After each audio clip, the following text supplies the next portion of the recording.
Os anos de 1920 foram de festa nos Estados Unidos. O país que saiu vitorioso da Primeira Guerra caminhava para se tornar a maior economia do mundo. Os norte-americanos consumiam como nunca. A indústria crescia, mas ao final da década, uma crise abalaria este estado de prosperidade e se espalharia pelo mundo.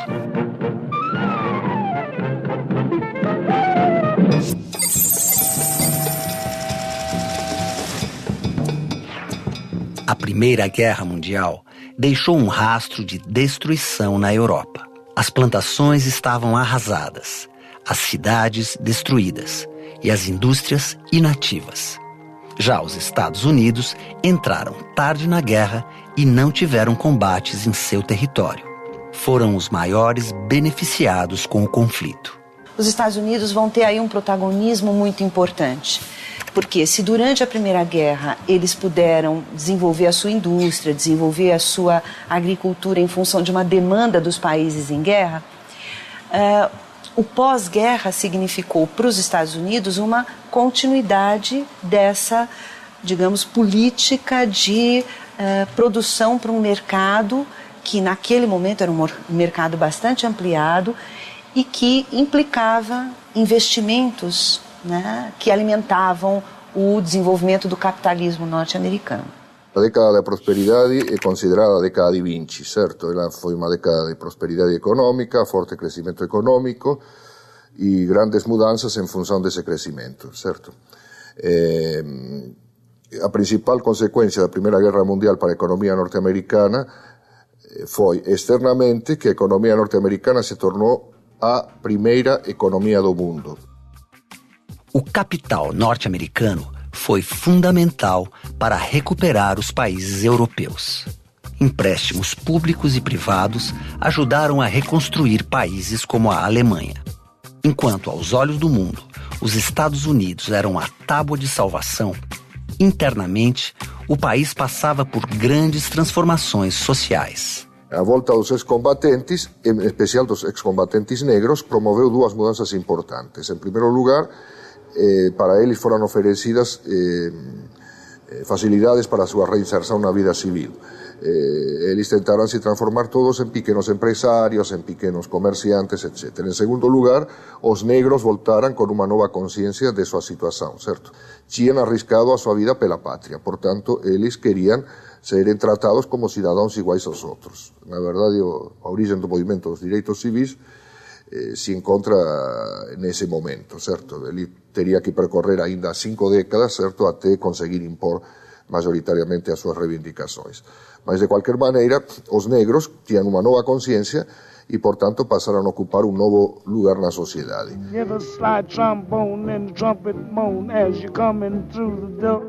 Do you know what it means to miss New Orleans? Um dos principais impulsos para o crescimento da economia norte-americana foi a indústria de automóvel. Henry Ford foi o pioneiro. Ao lançar o Ford T, um modelo revolucionário para a época, ele ajudou a expandir outras indústrias e o mercado. A indústria do automóvel teve repercussões em toda outra série de ramos industriais. A produção de aço, a produção de partes para automóvel, a construção das estradas, a produção de petróleo. Em pouco tempo, os norte-americanos entenderam que era essencial incentivar o consumo para continuar movimentando a economia. A publicidade dava seus primeiros passos. Agora era necessário criar campanhas publicitárias que atingissem o país inteiro, um país de dimensões continentais. Para isso foi necessário mobilizar uma enorme quantidade de recursos materiais e também intelectuais. Passaram a se formar pessoas especializadas em publicidade. A origem do publicitário atual está nesse momento. Os norte-americanos responderam imediatamente ao mundo ideal criado pela publicidade. Passaram a comprar carros, casas, roupas da moda, eletrodomésticos, cosméticos. A busca por diversão também passou a fazer parte do cotidiano. A vida noturna floresceu e as viagens viraram moda entre a classe média. Esse novo estilo de vida invadiu até a Europa. Isso passou a ser chamado de American Way of Life, como maneira também de designar o melhor padrão de consumo do planeta. Mas ninguém ganhava tanto para comprar tudo isso de uma vez só. E todos queriam todo ao mesmo tempo. Então a solução encontrada foi vender rádio, eletrodomésticos, carros, casas, cosméticos e até vestimenta em prestações. Surge, portanto, uma impressionante indústria do crédito. O crédito fácil fez com que muitas famílias se endividassem. Ao mesmo tempo, a Bolsa de Valores norte-americana se expandia. Até mesmo os trabalhadores retiravam dinheiro da poupança ou pediam empréstimos para investir em ações na Bolsa. Esperavam ficar milionários da noite para o dia. Havia também um apelo ideológico para que os trabalhadores se tornassem sócios das empresas comprando suas ações. Esta ideia de capitalismo popular era muito importante, não somente para ativar o mercado da Bolsa, mas principalmente devido a que os Estados Unidos se havia transformado naquele momento no exemplo do capitalismo mundial. Então, o que se pretendia demonstrar através da noção de capitalismo popular era que não era necessário deixar para trás o capitalismo, como tinha feito a União Soviética, para superar a pobreza, mas transformar os operários e os trabalhadores em geral em capitalistas. A ideia de que o capitalismo tinha encontrado nos Estados Unidos a fórmula para o enriquecimento sem limites se espalhou. Mas a economia norte-americana dava sinais de fraqueza. Ocorre que em meados da década de 20, os estados europeus passaram a se recuperar relativamente. E essa recuperação relativa implicou uma diminuição da demanda pelos produtos norte-americanos. No final da década, as exportações caíram e o mercado interno havia chegado a seu limite. Produzia-se mais do que era possível vender. E os empresários já não tinham meios de pagar os funcionários. A indústria começou a quebrar. Quando ela quebra, ela desemprega todo um conjunto de funcionários, de assalariados, e aí nós temos uma quebra generalizada, porque esses funcionários não têm mais condições de consumir. Por outro, a quebra das próprias empresas, que eram a base do crescimento econômico e da prosperidade norte-americana. E isso arrasta também o setor financeiro, né? Que muitos bancos também quebram em função de que o dinheiro emprestado não iria retornar de maneira alguma. Na Bolsa de Valores, o clima era de grande tensão. Nos anos anteriores, mesmo diante dos sinais da crise, os especuladores continuaram comprando ações. Os preços das ações subiram, mas, de fato, não estavam atrelados ao crescimento real das empresas. Eram fictícios.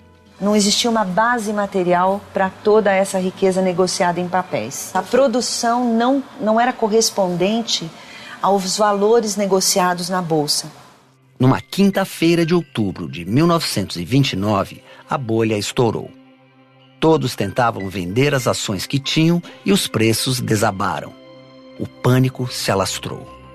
A queda das ações gerou um prejuízo de 14 bilhões de dólares. Como consequência da quebra da bolsa, milhares de pessoas correram aos bancos para sacar dinheiro e toda a economia entrou em colapso. Todo mundo sentiu a crise. Os trabalhadores braçais, porque as empresas fecharam, eles ficaram desempregados. O crescimento do desemprego foi fantástico. A pobreza, de um modo geral, atingiu todas as classes sociais. Não havia nenhum tipo de seguro contra a pobreza, ou seja, de mecanismos, porque como era uma sociedade onde tudo era privado, houve uma catástrofe social. Houve suicídios, como é bem sabido, certo, em Wall Street, e as pessoas, em 2, 3 anos que foram ficando muito pobres, começaram a viajar de carona no trem, certo? Ou seja, de carona significa que não pagavam, certo? E percorriam o país em busca de qualquer coisa que lhes desse algum tipo de meios de subsistência.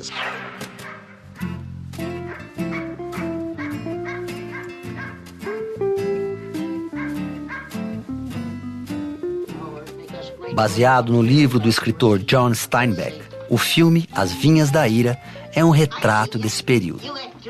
Conta a história de uma família de agricultores que perdeu as terras e percorre os Estados Unidos em busca de trabalho.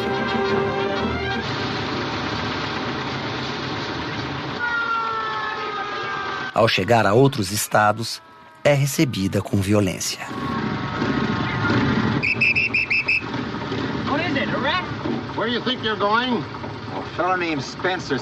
Quando transpassavam a fronteira de um estado para o outro, os camponeses de outro estado, ou as pessoas de outro estado, os esperavam com armas para não deixarem que eles entrassem, ou seja, que eles concorressem com os trabalhadores desse estado pelos poucos empregos que ainda subsistiam, certo? Resultado, começou a haver milícias armadas, certo? Que patrulhavam a fronteira dos estados para que não houvesse migrações de estado para estado. Surgiram favelas em todas as capitais norte-americanas e as pessoas reviravam o lixo para obter alguma coisa para comer. Houve éxodo para a cidade e houve perda de casas por parte dos que viviam na cidade. Foram parar nas favelas. Os próximos anos ficariam na história como o período da Grande Depressão. A crise, que teve seu centro nos Estados Unidos, se espalhou pelo mundo e trouxe várias consequências. Na Europa, a Alemanha foi o primeiro país a sofrê-las. O dinheiro que estava sendo investido na recuperação do país já não existia mais. Resultado, a economia alemã sofreu, passou em 1929, passou a ter 6 milhões de desempregados. Foi uma catástrofe social também na Alemanha. O resultado foi o crescimento espetacular, de um lado, na Alemanha do Partido Comunista, que principalmente entre os desempregados mais pobres, e, por outro lado, entre as pessoas de classe média que tinham medo de perder o pouco que tinham, do Partido Nazista, certo? A propaganda de Adolf Hitler se transformou xenófoba contra o estrangeiro. Na Alemanha, como se sabe, isso tomou a forma de uma propaganda antissemita, certo? O resultado foi que tivemos um forte crescimento de movimentos de direita na Alemanha, na Itália, onde o governo fascista já existia, ele se fortaleceu, na Inglaterra surgiram movimentos que imitavam o nazismo alemão. No Brasil, o primeiro impacto da crise foi na produção de café. O principal produto de exportação brasileiro já não tinha mercado e seu preço despencou. Na tentativa de equilibrar o preço, o presidente Getúlio Vargas tomou medidas emergenciais. O governo passou a comprar estoques e até a queimar grãos. Isso diminuiu o prejuízo dos cafeicultores, mas era pouco diante do tamanho da crise. Vários agricultores faliram. Muitos deles resolveram migrar, né, para o investimento em outros setores que pudessem tanto desenvolver um tipo de produção que suprimisse ou diminuísse a nossa dependência do mercado exterior. Então é o caso em São Paulo de muitas famílias que, quebradas no campo, transferiram os seus investimentos para as cidades, desenvolveram aí indústrias em vários setores. Por exemplo, a indústria alimentícia, a indústria de tecidos. Em pouco tempo, o comércio mundial estava reduzido a 1/3 do que era antes. A primeira grande crise do capitalismo questionava o modelo econômico vigente, no qual o Estado pouco interferia na economia. Nos Estados Unidos, outras ideias começaram a ganhar espaço. Em 1933, o novo presidente eleito, Franklin Delano Roosevelt, falava em supervisionar transações bancárias e financeiras. There must be an end to speculation with other people's money. O governo Roosevelt tomou para si a tarefa de recuperar a economia e gerar bem-estar social. Seus discursos traziam esperança. Na prática, o presidente implantava uma série de medidas que ficaram conhecidas como o New Deal, o novo acordo. Era basicamente um programa de intervenção do Estado na economia para disciplinar a economia, para tentar buscar uma saída à crise econômica através da criação de empregos pelo Estado, reorganização do sistema financeiro. Então, o Roosevelt investiu, em primeiro lugar, como um gestor de uma política pública de incorporação da massa de desempregados em obras, não é, de caráter estatal. Segundo, ele determinou, como o preço dos alimentos também, né, teve uma queda muito significativa, quebrando também os próprios produtores rurais. O que ele fez foi pagar para que a produção fosse limitada. Então, forçando a subida dos preços agrícolas como uma forma de remunerar esse agricultor.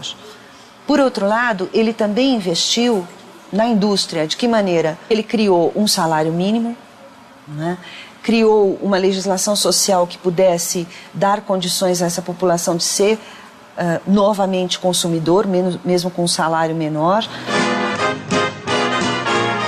O New Deal não obteve todo o sucesso pretendido.